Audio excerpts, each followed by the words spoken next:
DB প্রধান আমাকে পরবর্তীতে ঊর্ধ্বতন কর্মকর্তার কথা বলে উনি আমাকে জানিয়েছেন যে এই 6 সমন্বয়কারী যেহেতু তাদের নিরাপত্তা নিয়ে উদ্বিগ্ন ছিল সেই কারণে তাদেরকে সেফ কাস্টাডিতে নেওয়া হয়েছে।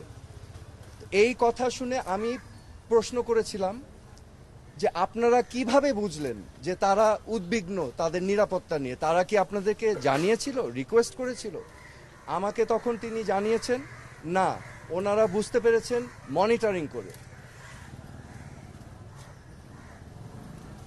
সো যেহেতু তারা সেফ কাস্টাডিতে, আমি তখন রিকোয়েস্ট করলাম আমি তাদের সাথে দেখা করতে চাই। তো প্রতি উত্তরে আমাকে জানানো হয়েছে যে দেখা করতে চাইলে ঊর্ধ্বতন কর্তৃপক্ষের পারমিশন নিয়ে আমার দেখা করতে হবে তাদের সাথে। আমার তৃতীয় প্রশ্ন ছিল তাদেরকে কখন সেফ কাস্টাডি থেকে মুক্তি দেওয়া হবে। এই প্রশ্নের জবাবে তিনি বলেছেন যে ঊর্ধ্বতন কর্তৃপক্ষ যখন ওনাকে নির্দেশনা দিবেন তখনই ওনাদেরকে ছেড়ে দেওয়া হবে। সো আমার প্রশ্ন এখন, সেফ কাস্টাডি আমার জানা মতে একজন নাগরিক যদি রিকোয়েস্ট করে তাহলে সেফ কাস্টাডিতে নেওয়া যেতে পারে, কিন্তু রিকোয়েস্টের বাইরে যদি কাউকে সেফ কাস্টাডিতে নেওয়া হয় এটা কি আসলে সেফ কাস্টাডি না এটা অ্যারেস্ট?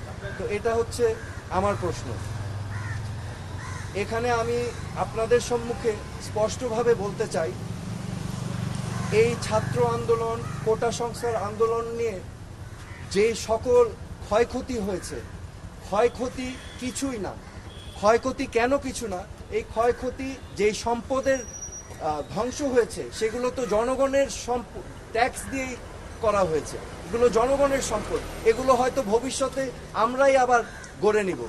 কিন্তু একটি প্রাণ যেটা আমরা হারিয়েছি, একটি প্রাণও কি আমরা ফেরত পাবো? এই প্রাণ কি ফিরে আসবে? আমাদের মনে রাখতে হবে মুখ্য জিনিসটা কি। প্রাণের মূল্য কিন্তু কোটি কোটি কোটি কোটি কোটি টাকার থেকেও অনেক বেশি, তা অমূল্য। তা আমার আজকে আপনাদের সামনে আমি স্পষ্টভাবে বলতে চাই আইন শৃঙ্খলা রক্ষাকারী বাহিনীদের, আমাদের সেনাবাহিনীদের, যে আমাদের ছাত্রছাত্রী ভাই বোনদের বুকে যেন আরেকটা গুলি না যায়। আপনারা বিরত থাকুন, এটা ঠিক না। This is not right. আমার